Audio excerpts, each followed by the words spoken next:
कहानी में इस किरदार का नाम है सुमन। सुमन एक बहुत ही अच्छी और सुलझी हुई औरत है। इस दुनिया में हर औरत की सबसे बड़ी खुशी एक माँ बनना होता है, पर सुमन का सबसे बड़ा ही दुख यही है, वो सिर्फ इसलिए क्योंकि वो 4 बेटियों की माँ है। हे ईश्वर, तूने मुझे माँ बनने का सुख तो दिया, लेकिन उस सुख को अच्छे से अनुभव करने का मौका कभी नहीं दिया। हे ईश्वर, आप ये कभी मत समझिएगा कि मैं आपसे किसी प्रकार की शिकायत कर रही हूँ। आपने जो मुझे संतान के रूप में 4 बेटियाँ दी हैं, मुझे उनसे कभी भी कोई आपत्ति नहीं हुई है। बस आपसे दुख सिर्फ इस बात का है कि आपने मुझे एक ऐसे परिवार में बहू बनाकर भेजा जहाँ न मेरी कद्र है न मेरी बेटियों की। मुझे मेरी बेटियाँ जान से प्यारी है और उनके लिए मैं हर दुख सह सकती हूँ। हे ईश्वर, तो मेरी बेटियों को इतना काबिल बनाना कि वो अपने दम पर खड़ी हो सकें, उन्हें किसी के सहारे की कोई ज़रूरत ना पड़े। और आज जो ये लोग मेरी बेटियों को बोझ कह रहे हैं ना, यही लोग कल इनकी तारीफ करते ना थकें। अरे सुमन, सुमन कहाँ मर गई है? ये तो माँ जी की आवाज़ है।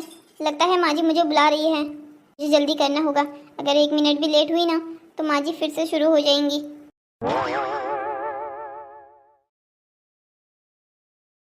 अरे कहाँ रह गई है ये बहू? लगता है कानों से बहरी हो गई है पूरी तरीके से। कब से आवाज दे रही हूँ, सुनी नहीं रही है। अरे उर्मिला, क्या हो गया है? क्यों इतना तिलमिला रही हो? आप तो चुप ही कीजिए, आपको तो हर बार मेरी बुरी ही लगती है। अब मैं बहू को भी ना बुलाऊं? अरे बुलाओ, किसने कहा है नहीं बुलाओ? पर थोड़ा आराम से भी तो बुला सकती हो। यूं चिल्ला चिल्ला कर मेरे कानों में दर्द कर दिया है। बहू, तेरे क्या पैरों में मेहंदी लगी हुई है? कहाँ रह गई थी? कब से आवाज दे रही हूँ। माँ जी, मैं तो आपकी पहली आवाज पर ही दौड़ आई थी। आने में तो थोड़ा समय लग ही जाता है। हाँ हाँ, मानो दूसरे शहर से जो आ रही हो। अरे अब इससे अच्छा ये फालतू की बात कर रही है, वो काम तो बोल जिसके लिए बुलाया है इसे। अच्छा ये बता, तेरी बेटियां कहाँ हैं? माँ जी, वो सिर्फ मेरी बेटियां ही नहीं हैं, वो आपकी पोतियां भी हैं। आप ऐसे क्यों कहती हैं? ऐसे ना कहूँ तो क्या कहूँ? एक पोते की ख्वाहिश की थी मैंने तुझसे। एक पोते की ख्वाहिश में तूने 4 बेटियां यहाँ पर रख दी। एक पोता तो तू दे नहीं सकी, और तू चाहती है तुझसे अच्छे से बात हो। बात तो तुझसे इसी आवाज में होगी। अगर कुछ परेशानी है तो छोड़ जा इस घर को और लेके जा अपनी चारों के चारों बेटियां यहाँ से। हमारा बोझ भी हल्का होगा। माँ जी, आप थकती नहीं है क्या सुबह शाम मुझे ताने देते हुए? बस कर अब अपना रोना धोना। थक चुकी हूँ मैं तेरे ये रोने धोने देख देख कर। शाम को कुछ मेरी सहेलियाँ आ रही हैं तो उनके नाश्ते पानी का अच्छे से इंतजाम कर देना। और हाँ, एक बात का ख्याल अच्छे से रहे कि जब मेरी सहेलियाँ आ रखी हो तो अपनी चारों बेटियों को बाहर मत आने देना। माँ जी, वो छोटी बच्चियाँ हैं, उन्हें मैं एक कमरे में कैसे रखूँगी? वो तेरी जिम्मेदारी है, इसीलिए पहले से कह रही हूँ। अगर तेरी बेटियों ने वहाँ पर कुछ भी शैतानी करके कुछ खराब किया ना तो फिर देख लेना, मुझसे बुरा कोई नहीं होगा। अब जा यहाँ से, मेरा अम्मू क्या देख रही है? शाम के खाने की तैयारी कर। जी ठीक है माँ जी। उर्मिला, क्या तुम्हें बहू पर थोड़ी सी भी दया नहीं आती? बहू के सामने इसलिए तुम्हें कुछ नहीं कहता क्योंकि मैं बहू के सामने तुम्हारी बेइज्जती नहीं करना चाहता। तुम अपनी ही पोतियों को बोझ कैसे कह सकती हो? बोझ ना कहूँ तो क्या कहूँ, आप ही बता दीजिए मुझे। 4 बेटियां पैदा करके रख दी है इसने हमारी झोली में। चारों का लालन पोषण हमें ही करना पड़ेगा और आखिर में क्या हाथ आएगा? कुछ नहीं। चारों के चारों अपने अपने ससुराल में चले जाएंगी। हमारा वंश तो वहीं पर खत्म हो जाएगा। अब आप ही बताइए, क्या कहूँ मैं इन्हें? उर्मिला, भगवान ने भाग्य में जितना लिखा होता है हर किसी को उतना ही मिलता है, ना तिनका भर ज्यादा ना तिनका भर कम। अगर भगवान ने हमारी किस्मत में ये बेटियां ही लिखी थी तो यही सही। नहीं, बिल्कुल नहीं। मैं भगवान के इस निर्णय के बिल्कुल खिलाफ हूँ। मैं अपने परिवार के वंश को यूं ऐसे खत्म होने नहीं दे सकती। तुम कर भी क्या सकती हो? आप सिर्फ देखते रहिए कि मैं क्या करती हूँ। उर्मिला, पहले ही कह देता हूँ, अगर तुम्हारे शैतानी दिमाग में कुछ ऐसा वैसा चल रहा है तो उसे पहले ही रोक दो। अपने लिए कोई ऐसी मुसीबत खड़ी मत कर देना जिससे बाहर निकलना मुश्किल हो जाए। आप बिल्कुल चिंता मत कीजिए, मैं जो भी कुछ करूंगी वो इस परिवार की भलाई के ही लिए करूंगी।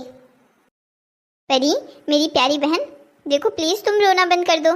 देखो सिर्फ आज की ही बात है, कल से हम फिर से बाहर खेलने जा सकेंगे। पर दीदी आज क्यों नहीं, मुझे खेलने जाना है।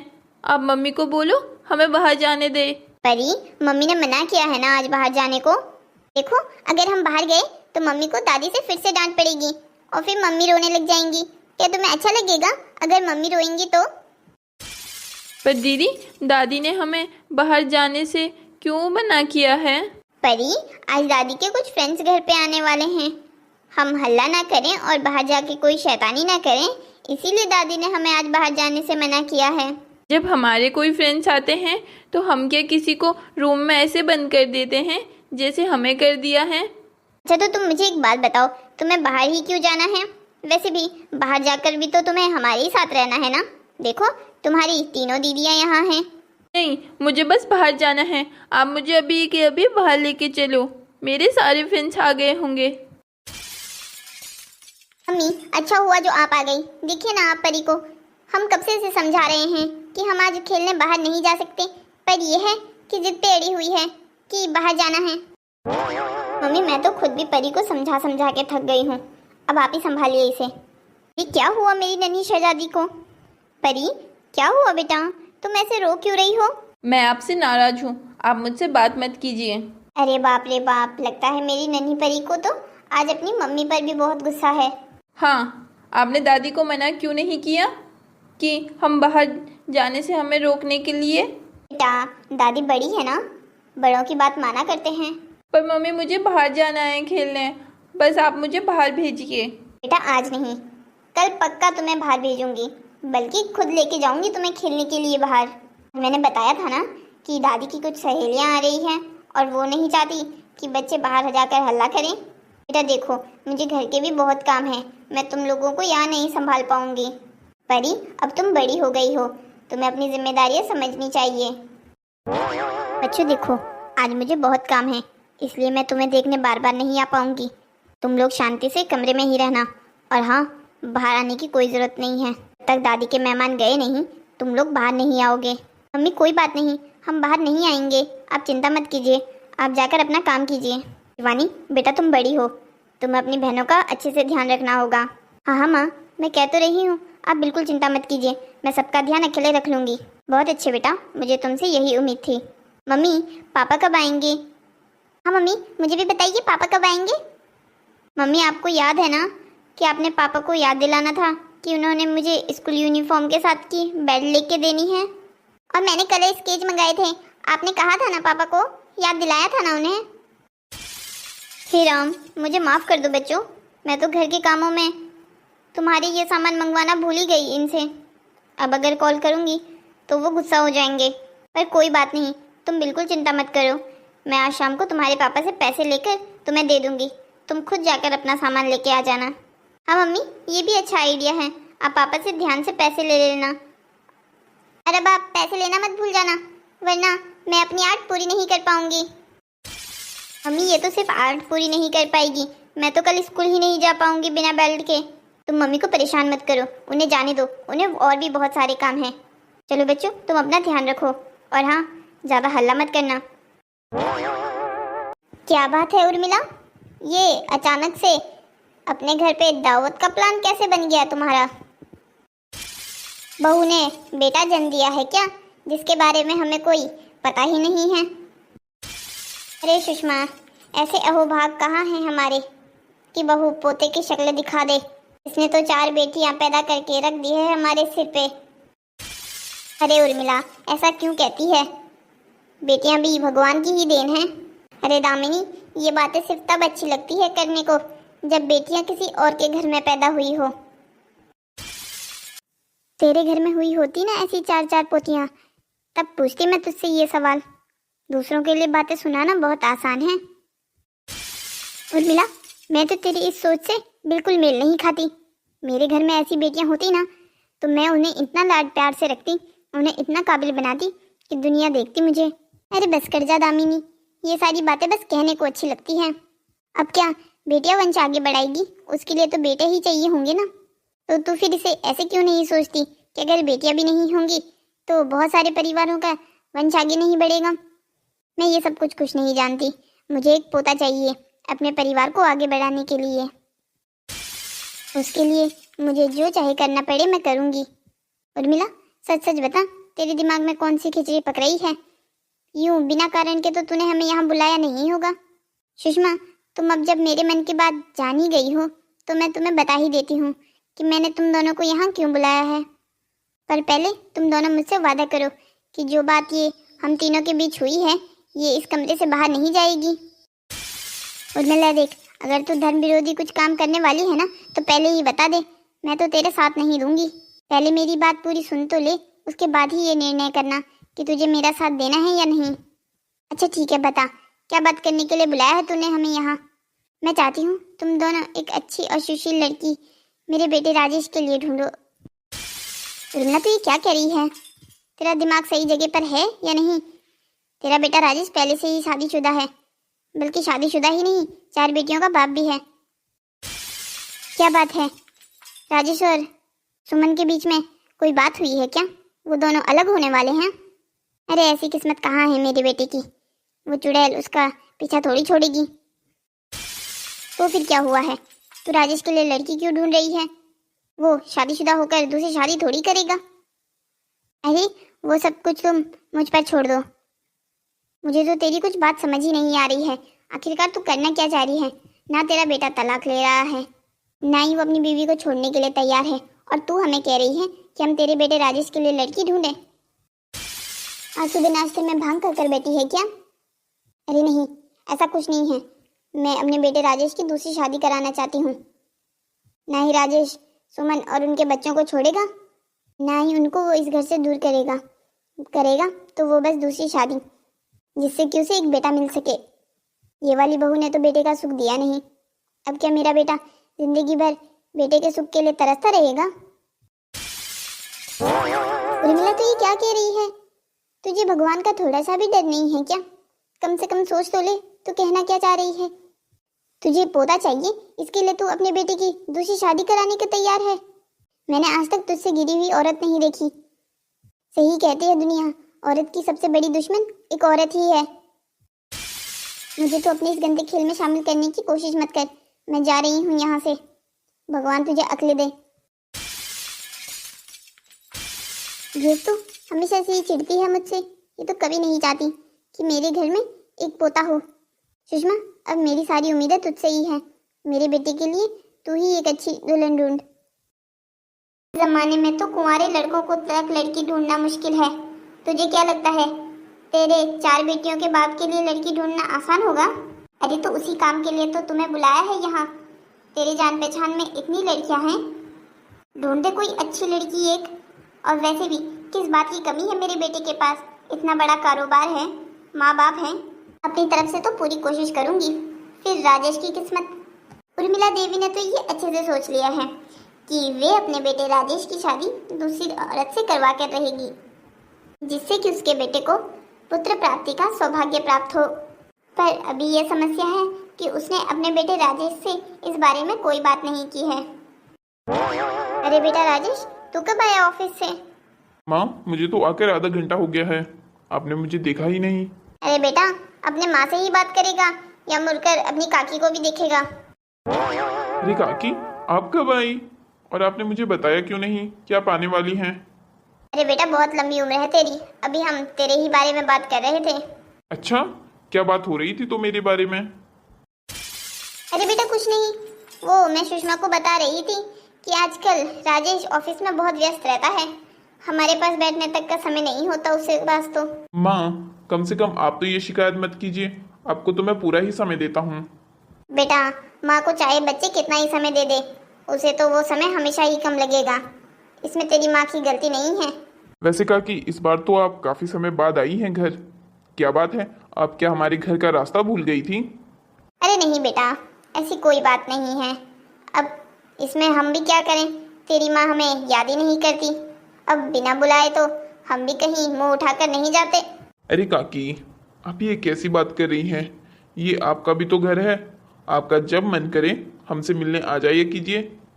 हाँ हाँ, मैं तो सुषमा को बुलाती रहती हूँ, उसके पास खुद कहाँ समय होता है। अरे उर्मिला, अब ये शिकायत तो मत ही कर मुझसे। तेरे लिए और तेरे बच्चों के लिए कब समय नहीं निकाला है मैंने। अच्छा काकी और माँ, आप लोगों बात कीजिए। मैं थोड़ा देर आराम करना चाहता हूँ। ऑफिस में आज बहुत काम था। हाँ हाँ बेटा, जा जा, तू आराम कर। हम दोनों की तो औरतों वाली बातें हैं, पता नहीं कितना समय और लग जाए। ठीक है काकी, और हाँ आप आज जाइएगा मत, यही रुकिएगा। ठीक है बेटा, ठीक है, नहीं जाऊंगी। वैसे भी तेरी माँ ने मुझे एक बहुत कठिन काम दिया है, अब पहले वो काम करूंगी, उसके बाद ही जाऊंगी यहाँ से। माँ ने आपको कौन सा काम दे दिया है? बेटा बस है एक काम, तेरी माँ तुझे इस काम के बारे में खुद ब खुद बताए तो ज़्यादा बेहतर रहेगा। माँ, ये काकी किस काम के बारे में बात कर रही हैं? आप बताना पसंद करेंगी मुझे? अरे नहीं बेटा, ऐसी कोई बड़ी बात नहीं है। मैं और सुषमा किसी बारे में बात कर रहे थे, तो बस उसी बारे में बात कर रही है ये। तू जा अपना आराम कर। अच्छा ठीक है माँ, मैं आराम करने जा रहा हूँ। सुषमा क्या करती है तू भी? तू मेरे बेटे के सामने अभी की अभी सारी पोल खोल देती तो उसे तुझे ये बात कभी ना कभी तो बतानी ही होगी ना। ऐसा तो होगा नहीं कि तू उसे बिना बताए उसकी शादी करवा दे किसी दूसरी लड़की से। मैं सही समय का इंतजार कर रही हूँ। एक बार मैं घर का माहौल सही से देख लूँ, उसके बाद बात करूँगी उससे। उर्मिला देख, पहले ही कह देती हूँ, जो बात दामिनी ने कही वो पूरी तरीके से गलत भी नहीं है। तू बहुत बड़ा खेल खेलने जा रही है। तेरी एक छोटी सी गलती तेरे परिवार को राख राख कर देगी, तेरे पास कुछ नहीं रहेगा। सुषमा, मैं जानती हूँ कि मैं क्या कर रही हूँ, और मैं जो भी कर रही हूँ मेरा भगवान जानता है कि मैं अपने परिवार की भलाई के लिए कर रही हूँ। देख, अगर तुझे अपनी बात पर भरोसा है तो मुझे तेरा साथ देने में कोई परेशानी नहीं है, पर फिर भी मैं ये ज़रूर कहूँगी, जो भी कुछ करेगी वो सोच समझ के करना, क्योंकि तेरे साथ सिर्फ तेरी ही जिंदगी नहीं बल्कि 4 पोतियों और एक बहू की जिम्मेदारी भी है। सुषमा, अपनी बातों से तो तू मुझे बिल्कुल दुश्मन साबित कर रही है। अगर मैं इतनी बुरी होती ना तो सबसे पहले इन लड़कियों से और बहू से छुटकारा पाती और सबसे पहले राजेश का जाकर डिवोर्स करवाती, पर मुझे उन 4 पोतियों की जिम्मेदारी भी तो देखनी है। आखिरकार वो चारों है तो मेरे बेटे का ही अंश ना। अब उन्हें यूं सड़क पर तो छोड़ सकती नहीं हूँ, उनकी पूरी जिम्मेदारी हमारी है। पर मैं एक पोता भी चाहती हूँ जो हमारे वंश को आगे लेके जाए, और ये तभी संभव हो सकता है जब राजेश दूसरी शादी करे, क्योंकि इस बहू से तो अब मुझे कोई उम्मीद नहीं है। इस बहू की कोख तो बेटा जनने के लिए बनी ही नहीं है।